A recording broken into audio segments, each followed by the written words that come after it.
Good evening and welcome to Follow We Will Legends podcast, our 8th podcast this Thursday evening with myself, Lynsey, Glen and Stan Gordon, featuring the greatest ever Rangers legends as our special guests, Rangers supporters clubs and bars from all around the world.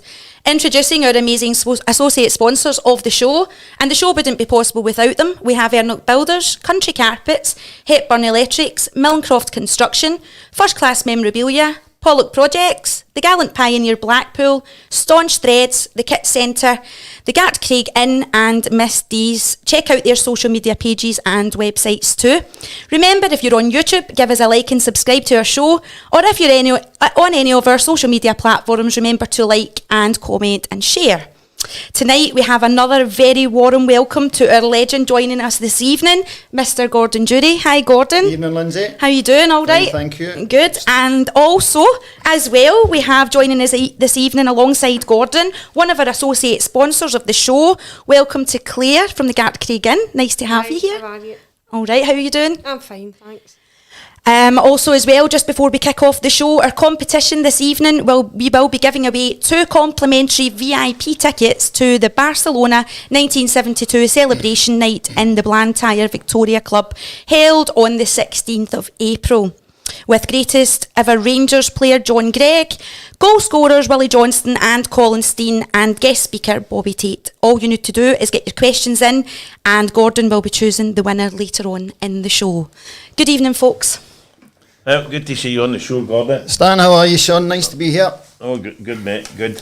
We'll start off. You were born in the Kingdom of Fife, Dukie. Your first team was... I see you've not done your stuff already. I was born in Paisley, Stan. Oh, were you? Not the best of starts. Right. Come on, just wrap that up. I stayed in Fife all my days. I should have answered that for.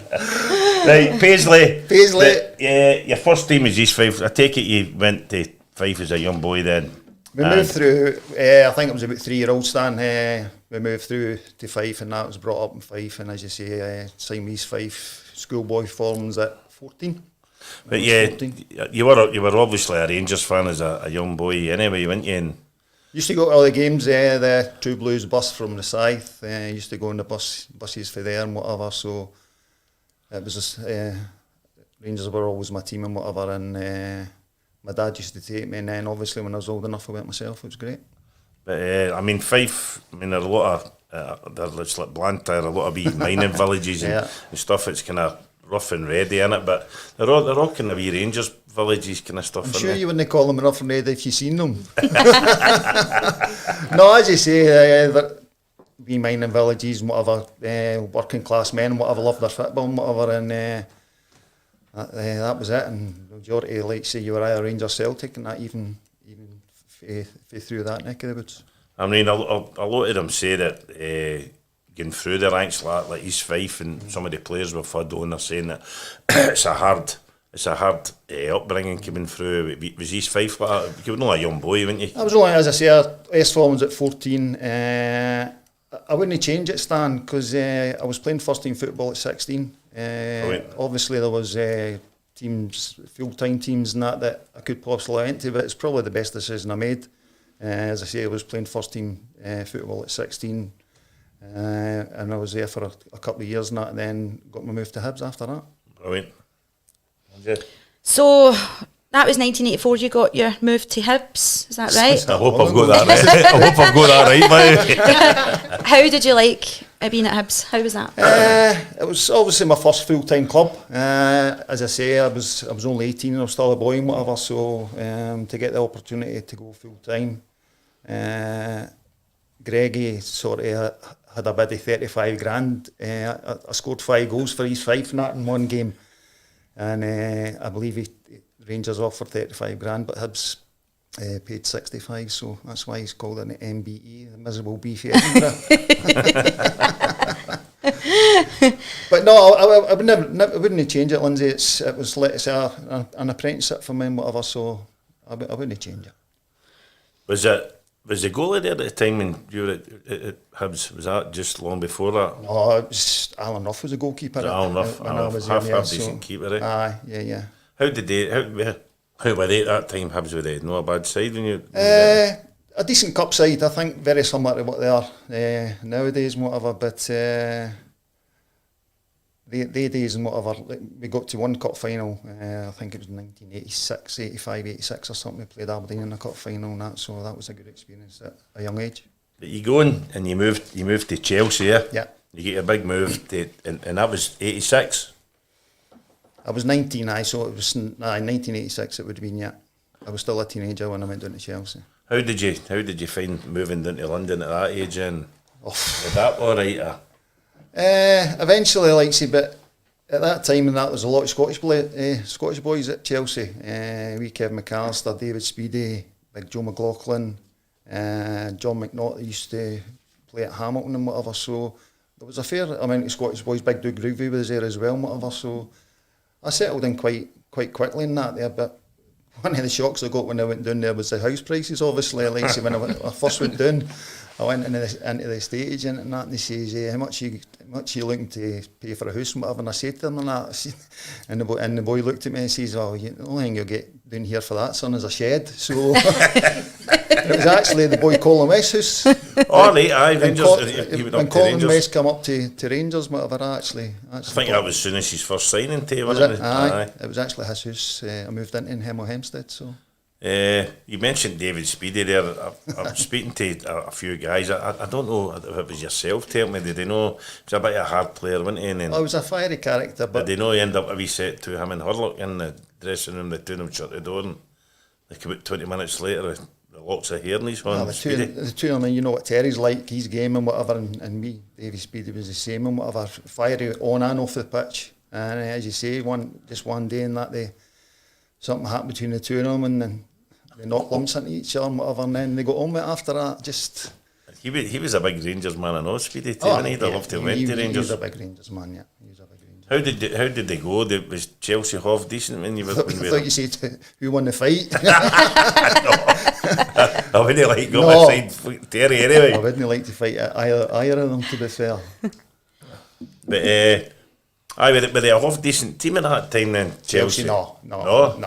They always had Ken Bates was chairman at the time and whatever, and they always had the potential of being a big club, but Ken Bates never put much money into it and whatever. It was only really like when the Premiership started that, and obviously the Russian boy come in and started throwing the money about that they became a top side. I was said that to some of the players coming on afore. I mean, when you went down there in the days, when you look at somebody going down now, look at the young boy Gilmer going down. Aye. What a difference in money now. I mean, the players are set up for life going down there now, aren't you? You get that move. Even like a week at Chelsea, and that would set you up for life and that. They knew some of the money they're getting there. But no, listen. When I went down, there was a lot of Scottish boys went down there. As you say, there's no many go down there nowadays and whatever. But the ones that do go down there will certainly make give themselves a good life. As we Alec Ray we had on the other week, he was the opposite for you. You got the big move to Chelsea, but he said he get the phone call and his agent says, by the way,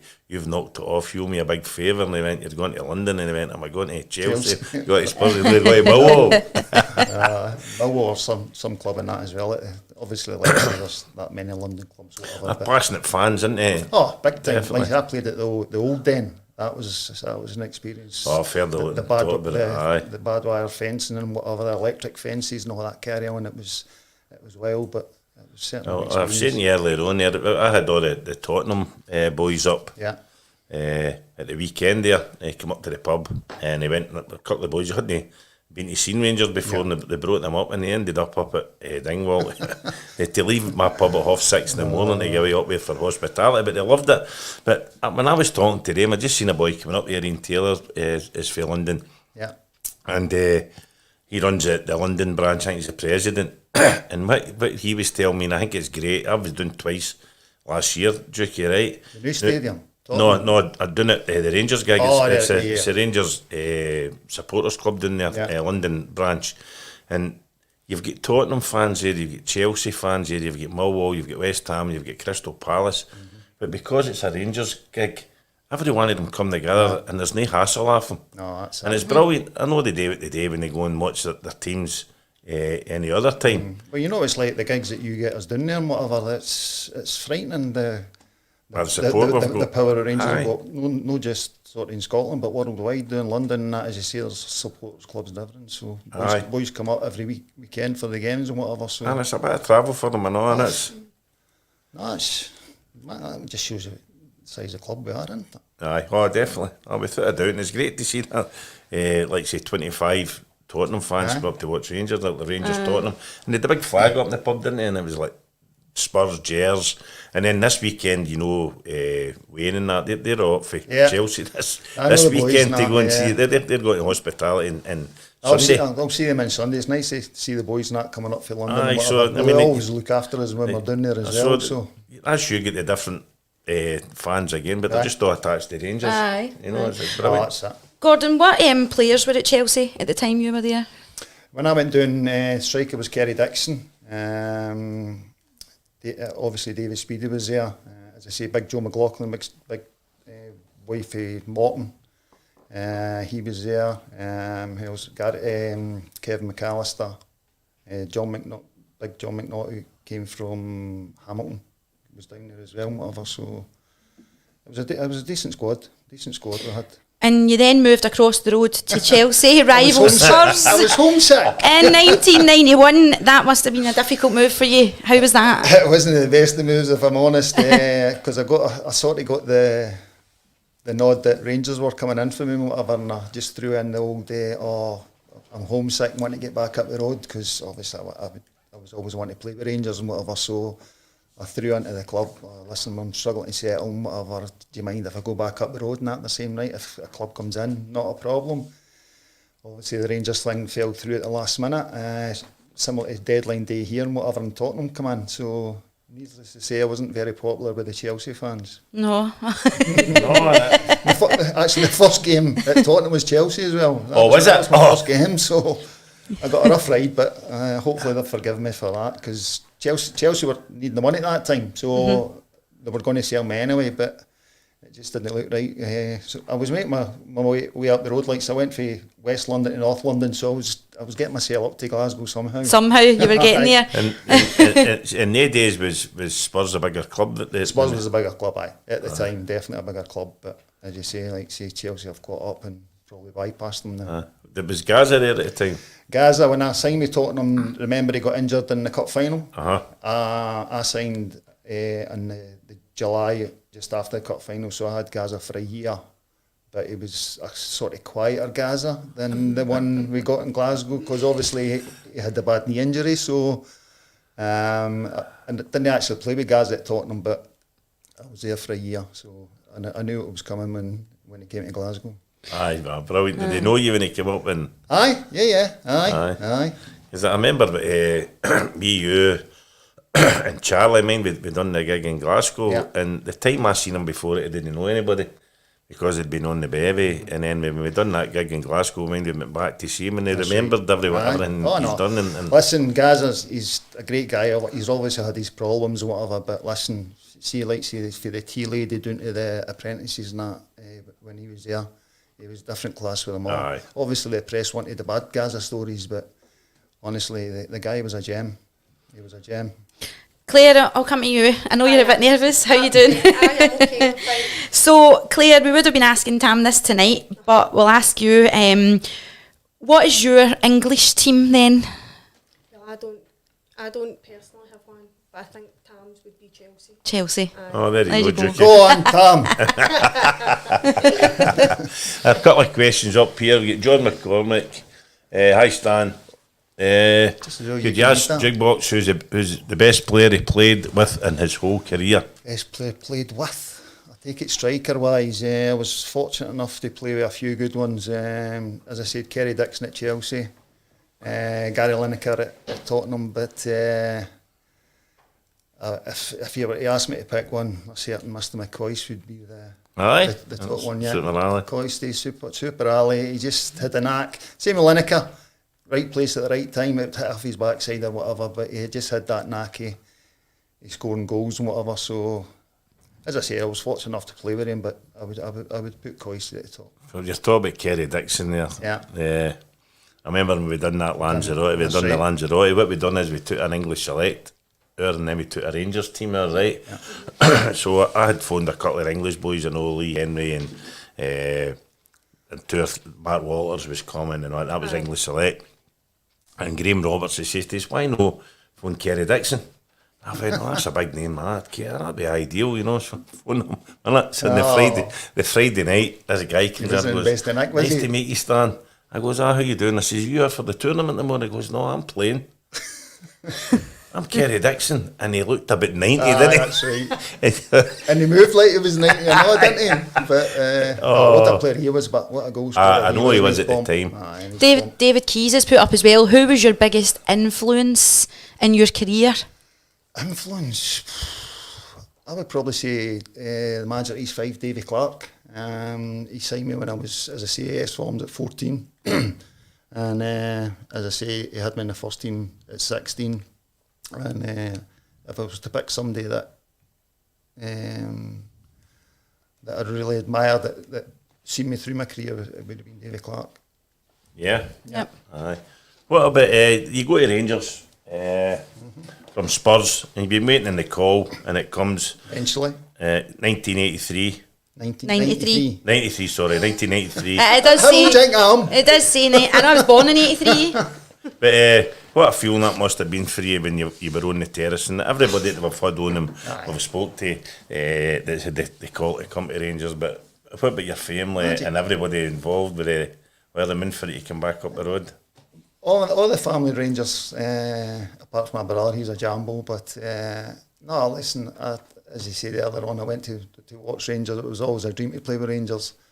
As I said earlier on in my career, I thought it was going to happen. It didn't, but gladly, 1993, the call eventually came, and I come up. I remember the phone call. It was one of them that I was waiting, and it just wasn't happening. I had all my stuff packed, ready to go, because I thought, like say 2 years before, it was done and dusted and whatever. So when I eventually got that phone call and that to say that you have to go up to Glasgow, it was just magnificent. Aye. And you've walked into some dressing room there, have you know? Characters. You've used some of them with the Scotland well, stuff. Anyway. I knew most of them, to be fair. And as I say, it was a great time to be part of the club as well and whatever. It was halfway through the 9 in a row and whatever, so it was a great time to go to the club. You helped Rangers win 4 out of the 9 in a row trophies. Yeah. How much enjoyment was that for you playing with such a star-studded team? Magic, honestly. As I said, when in the 90s, we had some magnificent players. I'm sure we would love some of them nowadays and whatever. Like signing Gaza, Loudrip, McCoy's was there, your Goffs, your Bombers, your Durantes and whatever. I always believe if you've got a good dressing room, you've got a chance, and we certainly had a good dressing room in the 90s and whatever. Couldn't remember much yet, but I was just going to say that I know a lot of the ones listening tonight have not heard the story, and I haven't. It's brilliant, and I know you don't like talking about it all the time, but what happened with the fish? What happened? Honestly, scored a hat-trick for a cup final, played in the 9 in a row, and that's the most asked question. People say to me, was it your car that Gaza put the fish in?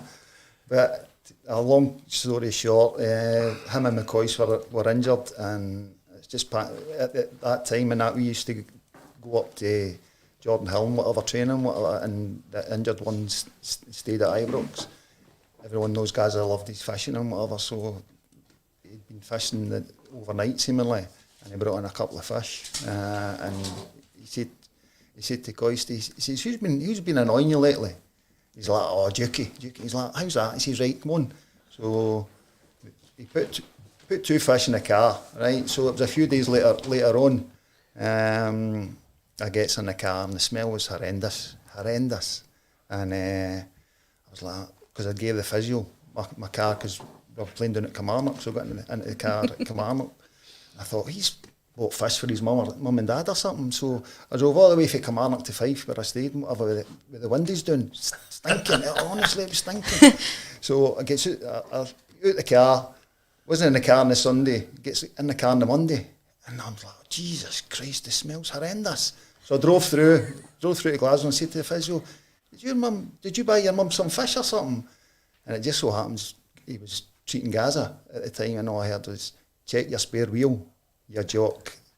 Oh, no. Right, so right away I went out to the car, opened the boot, took the spare wheel out. Honestly, there was this fish. It was stinking. He told that story. I went to an evening with Gaza and he told that.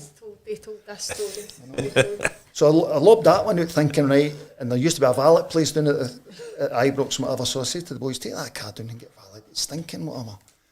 For a few days and that I thought, oh, this smell's just not going away. I stopped at Hart Hill on the way home and whatever, and see the tea tree hangs and that you get. Aye. I said to the boy said to me, many you want? I says, many you got? And I hung off with the motor and whatever. And the only place I never had any of this was my back seat, right?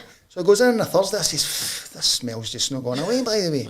He's like, check your back seat. He ripped up my back seat and putting the fish underneath the back seat. Oh, and honestly, I went out and I was dragging this thing out and it was just, the disintegrating and whatever, it was stinking.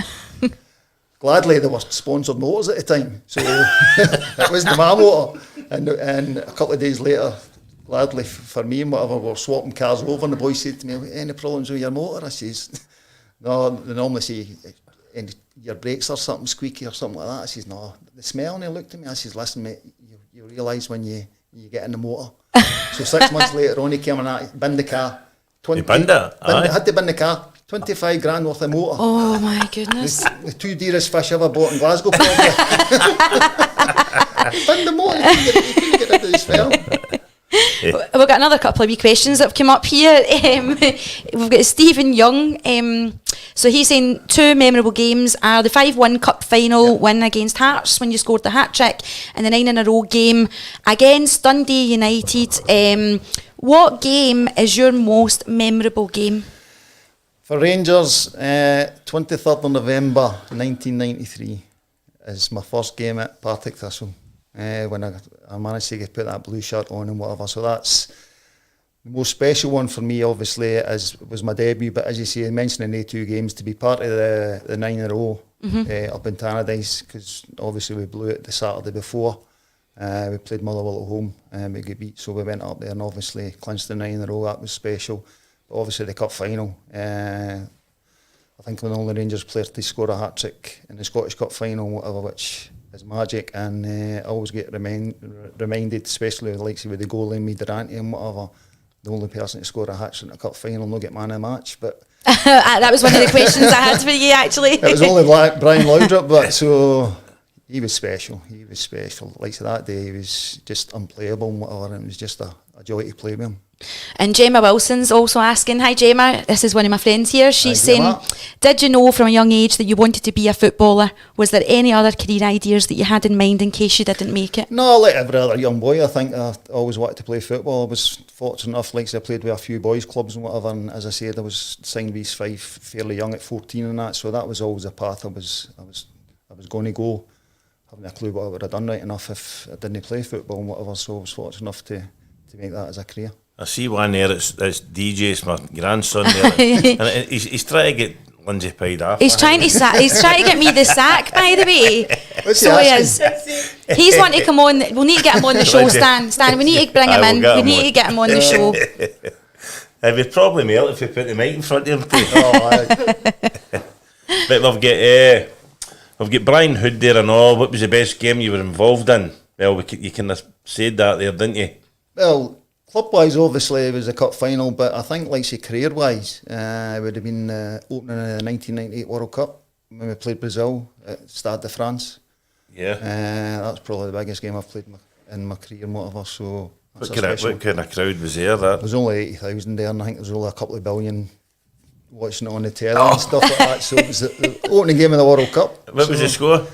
2-1 to Brazil. They scored early doors and I thought, oh Jesus Christ, here we go, we're going to get a doing here, but we managed to make it a wee bit respectable. For a wee team like Scotland, I mean... Yeah, we were fortunate in the 90s and that with the 2 Euros and 2 World Cups and whatever in the 90s and whatever. It was great to see Scotland getting back in the Euros last year and whatever, but... Who was your strike partner then with Scotland? Kevin Gallagher, Scott Booth played. Coisty, no. Coisty was. Who was your favourite striker, Glen?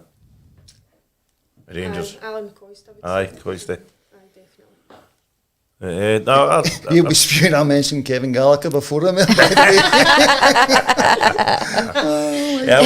There's my daughter put on again, Stan, and all. Alexis is asking you, would you have given up your cup final hat-trick for a winning goal against Celtic? No. Now, you know her daddy's helping her with that question, don't you? I know what he's coming for. Listen, if I had any regret or disappointment when I was at Rangers, I didn't score against Celtic, but the cup final was special. You can never take that away. But we were fortunate in the 90s and that we won the majority of games against it. I wouldn't have liked to have scored and lost against Celtic. I'd rather no scored and won the games and whatever. So aye. That's We've got another one here. It's Ryan Pickering. That's the Garva, boys for Garva there. What's your best memory at Rangers? Oh, well, it's the same thing, the favourite match, the same kind of thing. No, as I say, like it was always a dream to play with Rangers, and as I say, like that 23rd of November's just sketched in I'll never forget that. First game, Partick Thistle. And then I managed to get my first 2 goals at the weekend. The weekend. Did you score in your debut? No, we won 2-0. Never scored, but we played Motherwell on the Saturday, and I managed to get a couple of goals on the Saturday. So it was nice to get up and running early doors. Stan, we have got a good prize up this evening, and I know you've got some questions written down that have come in that's not coming in live. It's actually, we've taken note of them. Will we just go through them with Gordon as well? TJ Johnson, most enjoyable goal. Most enjoyable goal. Probably my first one of the cup final. The hat-trick, the first one, loud up, got the ball wide and whatever, and crossed it in and volleyed it in at the Rangers end. So. And the other one, I thought this was a crack. It was quite a hard one for you actually. And I'd said to you at the start of the show there, pick a 5-a-side team from Spurs, Chelsea, and Rangers. If you to pick a 5-a-side team to play, right? You give me this wee shout at early doors and that, but this is no being biased. It's just sort of all Rangers players, Stan. So, and the goals, it would be the Flying Pig, the goalie. I've got one defender, and probably one of the best defenders I've played with and against is Richard Goff and whatever. So Goff would be at the back. The 2 geniuses of Gascoigne and Loudrup in the middle, and the scoring prowess of a certain Mr McCoist up front. So that would certainly be a no too bad team. Well, you weren't too bad there. A couple of the boys played with Spurs and all that. Aye, there you go. No, that was a good one. That was TJ. Andy McBride, best striker you played beside? Well, I mentioned them earlier on. Lineker, Dixon and McCoist probably. Played with Big Haley as well. Big second spell at Rangers. Big Mark was a different type of striker. Different type, yeah. Like saying your Linekers and McCoys are poachers, predators, always been at the right place, whereas Mark's a lot more physical and batters people about and whatever. we don't seem to. A lot of teams now don't seem to play with a big bustling striker like some teams didn't even play with a striker. Yeah, you've got your Man City, they play with this so-called false number 9 and whatever, but it's just the old days of, like, say, playing the 4-2-2 with the 4-4-2 with the 2 strikers, maybe a big striker and a wee striker up front. And it doesn't seem to happen. It just seems to be a kind of guy with a bit of pace in the middle now, doesn't it? Pace frightens defenders right enough, but aye. I like to see. I know Rangers are playing, like, say, with the 4-2-3-1 just now. I preferred, like, say, if I've got an extra one through the middle. Aye. We could have been doing with a bit of pace last night, that's for sure. Aye, well, we'll get to I don't know whether they want to go there. And then we've got one for Stuart Kennedy. Most memorable Champions League game? We were fortunate enough in the 90s that we were in the Champions League every year and whatever, so we played some big hitters. Juventus, Roma. I managed to get a goal in Dortmund, myself and Gaza, 2 each. It was the coldest game in the world. It was going to, because there was nothing at stake, they'd qualified and we couldn't qualify.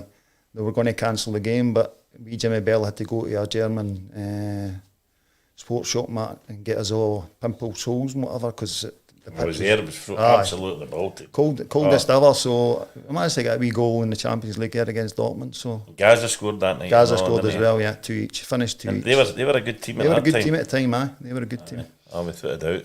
I got another wee question as well earlier on from James McLeod on Facebook. What happened in the game Gordon collapsed on the pitch from a head knock, and who were Rangers playing in that game, and did we win? James, I haven't a clue, my son. I've watched it back.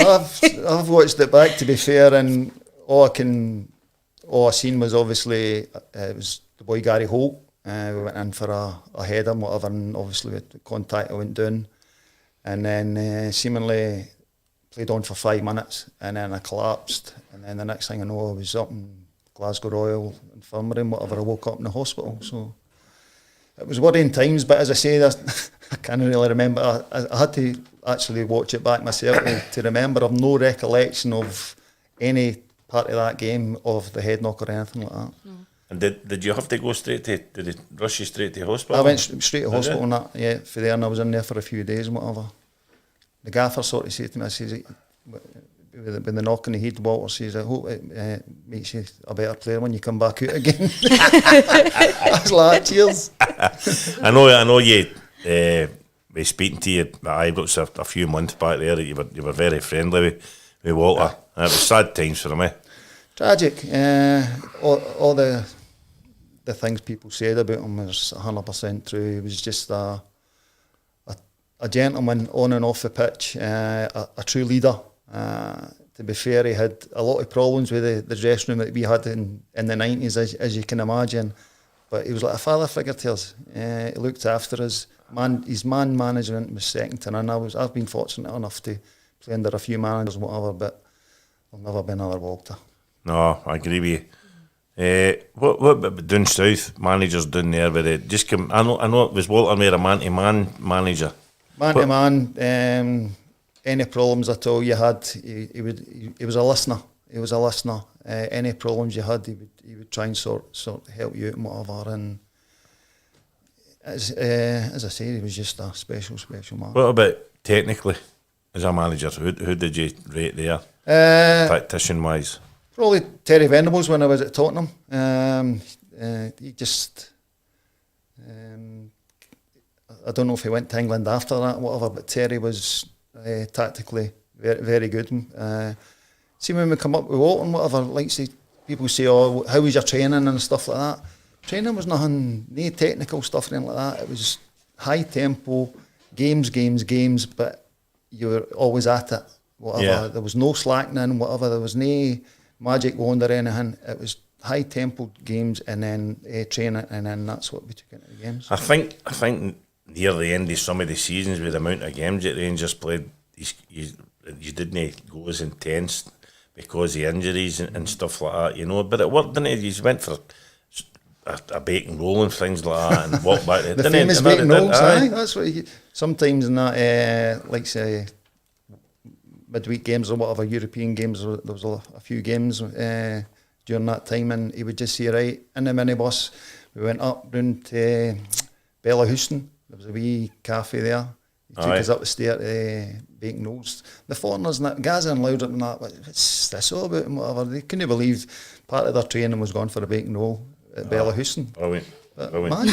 Magic. What about in the Scotland setup? What managers did you have at that time then? Andy Roxburgh and Craig Brown. Were they alright? Well, not like say tactically. They were but they were near kind of, weren't they? Then? They were just all organised, very organised. I think Andy Roxburgh was a school teacher before or something, and Craig Brown was the same. I think very similar, but always organised. Everything down to a team, whatever. Everyone knew their jobs and stuff like that. But that's just normal. Being a manager. When you were talking about Brazil there years and years ago, I took Bomber and Danny McGrain onto the oil rigs, and I worked in the rigs years ago. And they done 2 nights out there for Sick Children's Hospital in Glasgow. Yeah. So they brought the two of them in to done 2 shows. And the next, they done the night shift and then they done the day shift. So they were asking them about the Scotland setup, and Danny McGrain was telling a story. This is true. He was telling a story about Brazil played Scotland, and then they played Yugoslavia, and they played Zaire. He says, but Scotland had never at that time played a team with his darker colour, his Zaire. Right. He said, we were in the dressing room, he says, and guys like Dennis Law, he said that the older players, he said, we were looking at Billy Brenman, he said, we were looking at him for a wee bit of inspiration. He said, they were shitting us him. He said, they were not shaking it, they didn't want to go and play. He said, it was Willie Ormond that was the manager at the time, that's how we were talking about tactics here. He said, and they lined up in the tunnel, he says, they were in the tunnel and they're looking at the Zaire players and they're all looking at each other. He said, they were shaking, he said, they're just looking at each other. He said, we're just ready to run out to onto the park, and Willie Ormond went, cheerio. You don't get the managers nowadays, do you? Cheerio, they're like, cheerio. They're like for a bit of inspiration after. We just went, oh, brilliant. Magic.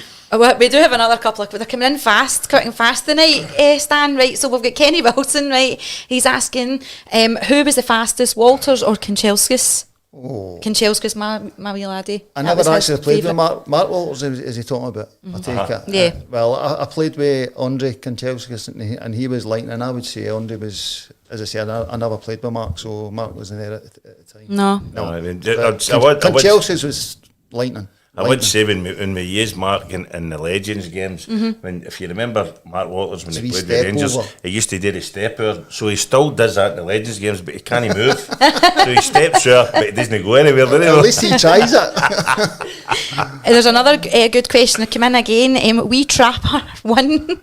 He's saying, can you tell us about bonding at that time with his teammates, and would it still work these days, and does he think we need it just now? Bonding, I think that was one of the special things that we had in the 90s, was the dressing room. We partied hard, but we done it at the right times. As I say, I'm a believer that if your dressing room's good, then you've got a good chance on the pitch. Goffey and that and Bomber used to take us out Tuesday. The gaffer used to take us actually on a Tuesday. Everybody went for lunch and stuff like that. We normally had the Wednesday off and that, so I don't know if the boys do that anymore. Do they? I wouldn't. I think football's changed. Do you know, remember Derek was telling us that his laddies and that, Lewis and that, now go out for nice sushi bars and stuff for their meals and all that, and they don't really party hard anymore. It's all about fitness and eating healthy. We done it. The Steps Bar. We used to go to Steps Bar on a Tuesday. We gave McDonald's and stuff like that. But there was some wild nights, to be fair. We only know that because Ian Ferguson was the only one that didn't drink it. He was teetotal. It's changed days now. At least that's well. He was the only one out of the 9-in-a-row squad that didn't drink, so he was the only one that remembered half the stuff. But I mean, he's made up for it now, to be fair. He hasn't half. The last time he was there, mind you, went to Belfast and we done Londonderry and then the Europa we done in the brilliant, fantastic. Ferry got the 9, didn't he? Did he get the 9? Or did he get 8? I think he was 8. You were 4, did you get 4? I was 4. Four, so I think Richard Goff and maybe Coisty's only 2 with the 9. I think Coisty got one. Did Bomber not get 9 maybe? Coisty got one that he never played enough games or something because he broke his leg or something, didn't he? Yeah, because you've got to play, I think it's 15 games or so. I think maybe Bomber get 9. Right. 9, I think he did. I know he had a couple of injuries through the 9 in a row, but I think he played. Right. For the 9. I think he did, aye. Special but things, you had some team then, but didn't you? I mean, they're spoiled, That's it. At least we could spend the kind of money they did at that time and attract the kind of players. Like, to be fair, nobody really knew about Loud when he came at first. No, it was Basil Bowley we were right excited about, Basil Bowley, they two signed at the same time, but what a signing Louders turned out to be. And it just shows you Basil Bowley didn't click for him. No. Basil Bowley just didn't like wearing shirt. Like we used to wear shirt and tie every day to training. It was an old thing. I used to be back history, to that. I used to do. But Basil used to go in shorts and he still thought he was in the south of France or something, and he just wasn't. Didn't he? No, just wasn't getting it at all. And as you say on the picture, World Cup winner. I know. I mean the goalie telling us he just didn't. He'd only been there a week and he came in a bad mood and he used to get changed next to the goalie. That's right. And the goalie says to him, "What's wrong with you, Basil? You alright?" He goes, "No, I don't understand you mad people in Glasgow. I've only been here a week. I'm walking down the street and everybody wants my photograph and autographs." He says, "And some people are call me Orange Bee." He goes, "Why? I'm black. And they call me Orange Bee. Why is that?" It just showed you, didn't it? They didn't know. Not got a clue. No. Didn't have a clue. Right. Right, Stan, we're moving on a wee bit. Right, so okay. I know you've got a few events coming up. Do you want to tell the viewers all about your events? Always do this. You can get some events out for things that's coming up. This Saturday, we're in White Inch, myself and Gordon Durie, Charlie Miller. It's always a great occasion. I think Andrew Reid, I think there's still tickets left. It's £40 a ticket, but that's a free bar. So That's guys, it's like a couple of beers. Get in touch with myself and Andrew, and I think there's some tickets for that. It'll be a great night. Then 11th of February, it's Derek Ferguson and Alec Ray in Irvine.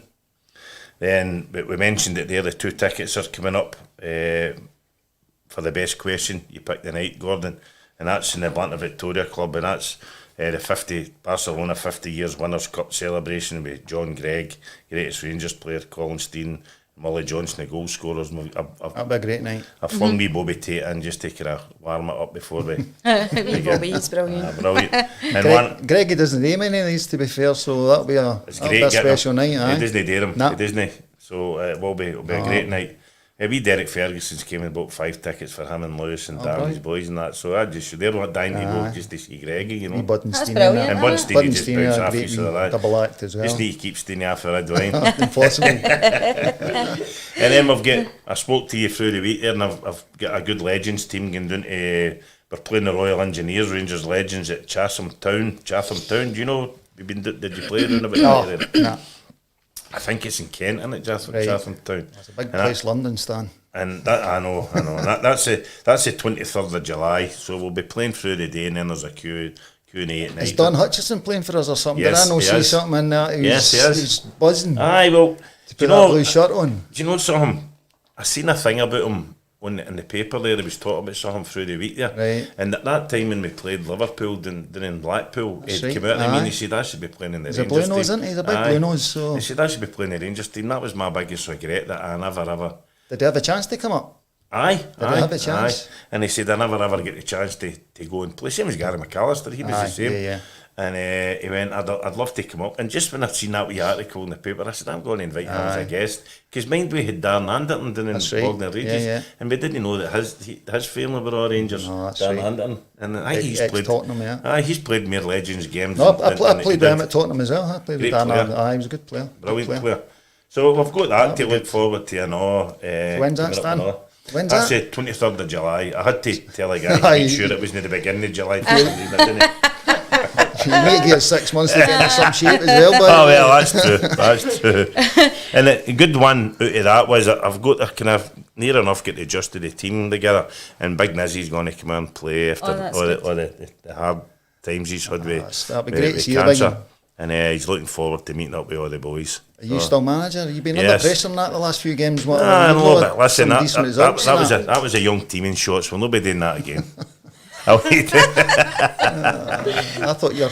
And the weather wasn't great. I thought you were on a shooky peg there. Well, we Durant was trying to edge me out a wee bit there. Oh, that's right. He's an assistant, wasn't he? Yeah, but yeah, he was meant to get in for his knee operation That's right, today, the other and day, it's and it been got cancelled. That's right. Angela was So saying. he's a wee bit down, and he's cancelled a lot of these after dinner stuff and Q&As because of it. Listen, I the just wee, thought- honestly, I like to say the wee man's. It's horrendous. Oh, it showed me the scans on his knee. Nuts and Frightening. bolts and that knee has whatever. And And people nowadays, don't obviously, realise. technology nowadays and that they could have far better, but it's great that But the wee man's going to get people it don't sorted. realise that the pain. You know yourself. seen Man, him. we've been stunning with him, Aye. and he's got to sit down. Yeah. It's bad. What about yourself? What you got coming up in the Well, pub? next Friday we've got a speakers night. We've got Charlie Miller, Bob Malcolm, and Marvin Andrews. Oh, you're big. Keep believing, keep believing. That's it. Few, maybe one a month. We're trying to be one a month. The last one we had was good. That was a great laugh. We had the goalie, we had Alec Ray, and No, you had another one, don't you? another Derek guy. Ferguson. Derek Ferguson. And- But it was a good laugh because they all kind of bounced off each other and Did you have enough red wine for the goalie? plenty. That and the gin. I likes to drink the two of them at the same time, doesn't he? To be fair, he's not bad at it, to be fair.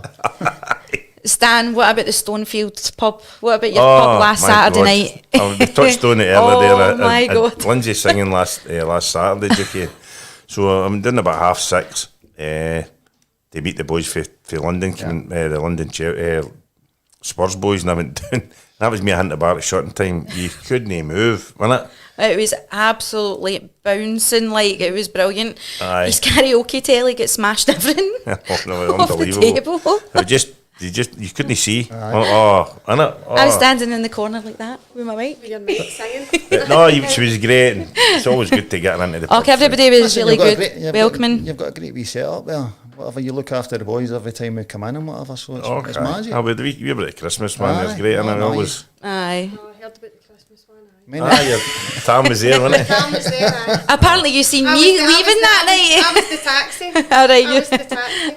It was a great night, but no, brilliant. And we're going to go now, and it's Dude, we've been putting this off. We've been putting it off and putting it off. Dookie last night. Where do we start? I Where do know. we start, Stan? It was just disappointing, wasn't it? It was just the manner that how we lost that game. I think when we play Celtic, if we're high tempo at the start, whatever, then I always think that we've got a good chance of winning the game, whatever. But we just didn't start last night. They were in our face, whatever. We sat off them, and to be fair, the first half could have been. I think we were lucky to get away with 3. I think Alan McGregor was probably the only one that would have got past marks in the first half. Obviously, Ryan Jack coming on second half gave us a wee bit of stability. But listen, it's done. It's done. It was a hard one. It's a hard one. It's a sore one to take, isn't it? It is a sore one to take. But listen, we've got a big game on Sunday now. Gio's got a big job to get the boys lifted. What's it like if I know Old Firm a defeat? Is it a hard one? It's like say, the same for the punters. Like say, they'll take it just as hard last night and whatever. I just think the thing last night. Normally you'll get maybe 2 or 3 off it. They were all off it last night, especially the first half. I spoke about it in the pub, and Van Bronckhorst was there that day, right? I don't know if you were there at the time, Dookie, or no. And Celtic gave us a doing 6-2 at Celtic Park. 6-2. And they went into the dressing room. So everybody was all sitting down, and the Dutch boys were all talking to each other and laughing. And we got a right doing with Celtic. They were laughing and joking. Aye. And it was Van Bronckhorst that was there, Mikey Moles, Arthur Newman would Arthur have been Newman Big there. Bert, probably Big Bert Conterman. Connerman. They're laughing and joking and thought it was a good laugh, getting beat with Celtic. And Fergie went absolutely I was tonto. there. I was Were you there. there? It was like say me and Fergie was really the last of the 9 in the row squad that sort of a lot of them sort of left 98 sort of thing, and then it was 99 at that game 6-2. Aye, and he went And he just went through them. Aye, he went through them. And he said, I would rather get beat in the league and no win the league than get beat with Celtic. He says, yous are sitting laughing there. And he went through Arthur Newman. He says, and for you, a Dutch international left back, you're not good enough to go in that park. And Arthur Newman made a mistake, didn't he? Went, but we've already won the league. I don't care about already It winning the didn't league. matter. And Arthur would actually tell you that. Aye. Arthur would tell you that story, doesn't No, he? he did. Tells you No, that he tell me, story. aye, Aye, you he know. does. He He certainly talks got the about message that. after Fergie. Aye, Oh, he does tell you that, right enough. No. I didn't know you were still there at the time, I think Dookie. me and Fergie were the only ones sort of for the 9 year year, the 98 season, 98-99 season it was. And Oh, sorry, Stan. On you And go. he even said, I know, he said, what we couldn't believe, he says, Ian was on the bench, Fergie was on the bench, and he was kicking to get on. He says, and as soon as he got on, he smashed a Celtic player right away and get booked. And he was like that, because he just couldn't believe that how lethargic they were, and they didn't get, they know now. If They you know, talk to Arthur Newman, aye, they would tell you now. They Aye, they know now. But at the time, they just thought, It's just they won the league. It was just a game, but it wasn't just playing Celtic's not just a I think game. last night was just the manner on how we get beat. You know what I mean? That wasn't a Rangers performance going to Parkhead. Not the team that we have seen lately. no, especially our 2 year when they've no beat us for 2 years, and we went to that. I mean, look, the 2 fullbacks, I don't like picking on any players, but Barisic was so much out of the game yesterday, and it was the same on the other side with Tav. For whatever reason, they just didn't want the ball. The middle of the defence, Bassey and Goldson weren't reading each other. But when you look at a few games back, they never lost a lot of goals. I know, see when we were talking about the bonding type of thing earlier, when you look back on the videos, I mean, we would always watch them on the weekend and stuff like that, you look back at the dressing room when we won 55 and how they were all together as friends, making up dances and wee moves for TikToks and all that. They were like best pals, like you could see them reading that, you could see them like bouncing off each other, and then now it just seems they're just like they don't know each other, like they're no pals anymore. I think when Gio first came in, I think we were losing silly goals. Remember the last few weeks when Stevie G was we were losing silly goals and whatever, and I thought like when Gio came in, he sort of said to your two full backs, your defenders more than anything else, defend, and I thought we cut that out a wee bit, but since that break, I don't know what happens with this winter break here. I agree with you. The last 4 games, we've not been at it really. No. And I was saying the day, I know, do you not think Kamara didn't have a good game, right? And I like him as a player. But see, over the last 4 or 5 weeks, do you not think with Kamara it's because he's not had Stephen Davis or Ryan Jack beside him? Quite possible. Because the young, the American boy, he's just here, but he's no cutting it. No. And everybody's had aside him, he's kind of playing himself. If you've got what Jack came on the second half there, or you had Stephen Davis, there's always a ball that they're wanting the ball off him. Yeah. See, when you seen that last night, he had the ball and he didn't know where to get it. And Kent's out wide, and the young boy. I felt sorry for him. If I'm honest with you. You're putting that at that age and putting him in against 60,000. It's a lot of pressure. He's not played a lot of games. Obviously made his debut at Ross County and whatever, good touches and whatever, but going to Parkhead's a totally different ball. I think he will be. I think he Totally will be. different. Listen, it'll be a great sign. It'll be a great sign. Man, you £20 million for him or something like that. So, I mean, just going to take a bit of time. When you look at Al McGregor last Saturday, he took a lot of stick with the 2 mistakes.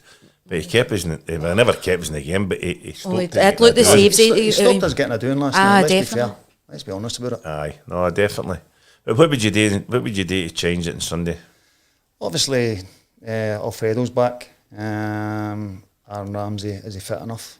I hope so because he's a quality player. They need to go with the right attitude on Sunday. I think obviously Celtic would have played beforehand, so hopefully Muller will do us a wee turn. But listen, it's really what we do. I think there's 14 games left. Aye, we can't afford to drop any. Not anymore. We can't afford it.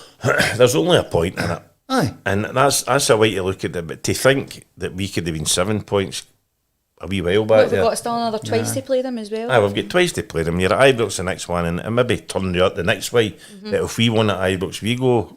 You don't know. But April, isn't it? April. Yeah. But I think she looking forward. What you were saying there, I think now with Jack back, if he stays fit, and the boy Ramsey coming in, if you look at that forward line, if you're putting Ramsey practically the number 10 behind the striker, you've got Morelos and him, and then you've got Kent and Aribo. No, even the wee boy, but Kent and Aribo are the wee guy in Aribo. What a we've got options now. We've got options now, haven't we? I think what the best thing that happened over the transfer window there was we could have lost Aribo. We could have. You know what I mean? So that's good. They're still there. But as I say, get last night out their system. It's done. Out the system. Look forward to because Sunday is a massive game. Well, I watched the Hearts Hibs game the other night. The Hearts are decent. So that's one of the questions that I've got in, Gordon, for Alex Jose. This is another question, right? Gordon, you're the Rangers manager. How would you go about lifting those players after last night, getting into this next game? Listen, they were probably in today. They might have went through the game, I don't know. But as I say, they've got to get out of the system quickly. It's only 3 or 4 days until the next one. It was a bad night at the office, but we've got to look forward and we've got to be positive. He's got to make sure. He's got to motivate them. He's got to make sure that from minute 1 on Sunday, they start properly, get the crowd on their side. We need to be on their side. And I've seen a lot of stuff today and whatever, getting at Gio and the players and whatever. Listen, they need our support. Big time. They will be feeling the pressure, there's no doubt about absolutely. it. They'll be feeling under pressure with this. And Ibrox is one of the worst places to go if you're not playing well because the fans get on your case. They would go. But as I say, we've got to be positive, look forward. It's still in our own hands. That's the main thing. It's still in our own hands. Yep. So a positive start on Sunday, get the support. And then going. The pressure's changing now on the other side though, Glasgow, because they're now under pressure to keep that lead. So the pressure's changing now as well. I'm not just being biased here, but I'm looking forward to watching them playing Aberdeen, Celtic, away from home. I think next Wednesday. Sunday will be a hard one for them. Motherwell. Because Motherwell are decent at But home. you watch the way Aberdeen played against Rangers here, and rightly so, Scott Brown got a lot of stick because he deservedly did, and you shouldn't act like a captain the way he did. It was disgraceful. But do you think he'll do the same against Celtic? We all know Absolutely no chance. Kenny, I that. know. We all know the answer, don't Aye, we know the answer. They couldn't to get that. beat with St Mirren the following game, Aberdeen. And the way he got allowed to boss that game, and see, you're a professional football player, I never played football, but see what he done when Kent gets sent off, laughing at him. That's no the way a professional football player should act in was wrong. any team. Childish It's stuff. terrible. It's no. It's nasty. Aye, And it's I've never seen a Rangers player acting like that. No. Honestly, haven't I? No, and bang out order, and we know that. Aye. That's what. But it that's does. just That's the what way it it does. is. It's not going to change now No. in You're his not career. gonna change him now. And as I say, it will be interesting now to see if they play. if he does that against Celtic, which Oh, they're we know absolutely the no answer to chance. that. Not a And I chance. feel sorry for Fergie's boy, young Lewis, in the Willie Park with him, and I know Derek's already told him, don't, you know what I mean, don't get involved with anything like that. And he's only learning, isn't he? Oh, that's it. And that's some attitude for a captain to look at your captain doing that. You know, not just even Lewis, but any of the other young boys in the team. Watching somebody acting like that as your captain. Chris Stewart saying there, we have won the league by a goal before. The margin doesn't matter, only the outcome. Oh, that's true. That's. Aye, wee bit of positivity there as well. Listen, we're all hurting for last night, and we know that, but it's still in our own hands. We've got to back the team 100%. It just shows you how things change. But Dukey, I remember the 9 in a row runs. We always get good after Christmas, Aye, yeah. Seems didn't to we? be. We always motored on after But people have Christmas. said to me, like, say, obviously, even when Stevie G was here, after the winter break, whatever. Aye, what happens? It's like the a idea- curse. The idea. Yeah. But that's like some 4 games we've played since Aye, we've come we've back. not turned up, We've not really and turned we up. finished. We finished Aye. brilliant. Yeah. We finished I know. getting up to Christmas and there we I know. were We flying. were 6 points ahead. Aye, we're flying. You know, so But listen, looking forward to Sunday. It's a massive aye, day for us. no, definitely. Stan, how let's do go and do you it. how do you think the new guy, Aaron Ramsey, how do you think he's going to do? Aye, definitely. If you listen to a lot of professional football players down south, commentators Oh, he's a and player? stuff like that, I've got to put my hand up and seen. I've not seen a lot of him. But you don't play for Arsenal that amount of times and score that amount of goals. Go to Juventus I know. for a big fee. Yeah. And he's coming to Scottish football, remember? I believe you're back in his wages. Yeah, You paying aye, his aye, wages? the pubs. But no, I think it'll be a great signing for us. And listen, they've not spoken about it because he's came, but a lot of things I've read there, the young boy, the right back that they've got for Poland's a wonder kid, seemingly. Right. It's a name. No, I know, know, exactly, but obviously we seemingly We he's need came cover for. for Tav and whatever, so hopefully it'll keep Tav on his toes and whatever, because you always need that. Aye. And but the most important thing this season, you need to win this league to get the 40 million for the Champions League. That puts us on another level. That's where I was surprised a wee bit that we never done the Suter thing. Do you know what I mean? At the week, I know it's maybe principle and that with the 2 clubs and whatever, but I thought we struggled the last couple of games defensively, especially like playing Bassey left centre half. He's a left back. Let's be Aye. honest, he's a left back. I thought we might have done the Suter thing, but listen, we'll look forward to him coming in. Reading along the lines, I think Dukey, it was down to Hearts putting the price up all the time, and I think they maybe went, listen. Principle, aye. And see, really, I think it's been a wee bit daft, Hearts, because Hearts don't get nothing for him now. See if they'd have took that 300 or 400 grand or whatever we offered, that's a player for them. No, definitely. But Interesting if they're he plays going at the for weekend, that but money now. do you think he'll play at the weekend? That's a hard one, I know, innit? I can't see him playing, but No, is he seed in the right place for it? You know what I mean? it'll be an interesting one. Yeah. Your team and yours, to be fair. Aye. Your team will be interesting to see. Well, I hope we go for it. I think We what need he'll- to go for it. Aye. Not I think what what we he- need to. They need I to think get what he'll their act maybe together. do, I think he'll maybe play the team that finished, apart from Morelos being in. I think he'll start with Jack and Balogun and and he'll move Bassey out to left back and start with that. He maybe didn't think Jack was fit enough to start the game Wednesday night, and then he'd flung him in, you know what I mean? Right, Gordon, can you think just off the top of your head what your best question's been for tonight? I like the wee five-a-side one. Right. What was that? My Rangers team, my Rangers five-a-side team. Who That was Stan? TJ.